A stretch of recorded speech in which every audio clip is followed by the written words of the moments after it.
When you take a moment to think about Japan, what are the first few things that come into mind? Is it the massive cities, amazing technology, perhaps even the food and its culture? Well, these are certainly things that will come to mind when you hear the word Japan. But what about trash cans or bins? Japanese people have been known for culture and anime, but the one thing that few people don't realize is that why is Japan so clean?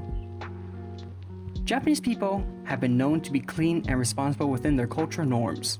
This usually starts at a very young age during elementary school to middle school. For 12 years, students are taught to be responsible and clean so that it becomes a habit in later life. This teaches Japanese people at a young age to take care of their trash and be clean within their country. As a result, this allows Japanese adults to be respectful of the streets and sidewalks. Cleanliness is also a huge play in Japanese culture, since being clean is seen as an important part of Japanese religion as well. In Buddhism and Shinto, being clean is a sign of improving one's health through keeping one's surroundings beautiful. This, and also the fact that it is seen as both good for your physical and mental health well-being. Another one of the reasons why the amount of cleanliness is clear to see in Japan is because of the government rules that were applied to Japan. By giving out strict disposal policies, this makes the people have a sense of understanding and reason to not litter or throw waste in whatever area they please. This law is called the Waste Disposal and Cleaning Law Amendment. This was caused due to the fact that in 2008, 48% of illegal waste disposal was done by business owners who generated the waste. Construction waste makes up 78% of illegally disposed waste as well. As a further result, this then led to the Waste Disposal and Cleaning Law Amendment to be passed in May 2010. Amongst these laws included enhanced control of industrial waste disposal, meaning that companies were to have control over the waste that they created. Recycling of waste generated by Japanese companies in developing countries. Japan was dealing with the need to remove urban waste. This was due to the fact that Japan had a rapidly increasing economic development, along with the increasing amount of urban areas. During this time, waste was being dumped in rivers and ocean areas. This then caused health problems such as infectious disease and the spread of mosquitoes and flies. Despite a certain amount of people still picking up trash with carts, it still didn't stop the amount of trash increasing.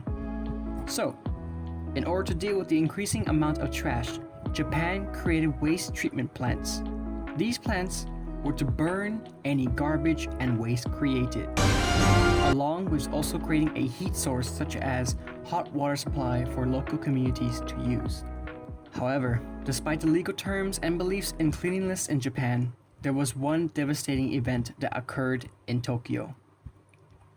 On May 15, 1995, terrorist attacks in the Tokyo subway caused by Shirinko cult, which resulted in the death of 12 people and more thousands were injured. The cause of this terrorist attack was from the cult leader named Asahara. The cult, which became very well known throughout the 1990s in Japan. With the Shrinko, meaning Supreme Truth, was a cult that started off as a yoga studio. The leader of the group, named Shoko Asahara, declared himself to be a Christian and enlightened one since Buddha. At its peak, the cult had over 10,000 followers. On the day of the gas attack, bags were filled with liquid nerve agent, left by members of the Doomsday cult. The packages were leaked, which then led to passengers felt stinging fumes hitting their eyes. The toxic struck victims down in a matter of seconds, leaving them choking and vomiting, some blinded and paralyzed. 13 people died, and at least 5,800 were injured in a coordinated attack on 3 train lines. This resulted in Japanese government increasing its awareness and safety to make sure that this doesn't happen again, and therefore placed trash cans outside of public and crowded areas, along with making the trash cans transparent to prevent any future terrorist attacks. Nowadays, when you go to dispose of trash that you have, whether it be from your hand or from home, there are many different ways to dispose of trash, and different categories of trash cans. Depending on what type of trash you have, it will be split into 3 different types of groups. Burnables are the first one. Anything that can be burned and would not cause any problems will be put into this category.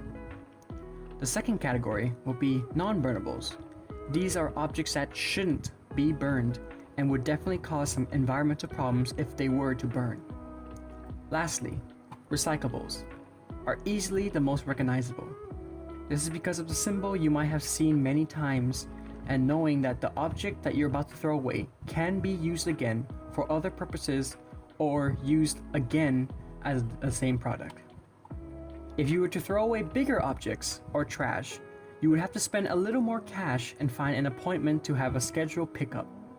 Finally, if you're living somewhere, let's say an apartment or maybe a house, there would be a collection point where everyone throws their trash at a certain day. The trash men would come and collect it. That's all for today's video. I hope you had a better understanding of Japan's culture with trash and how it's dealt with, even when it seems that they have a few areas to dispose of trash. Thank you for watching.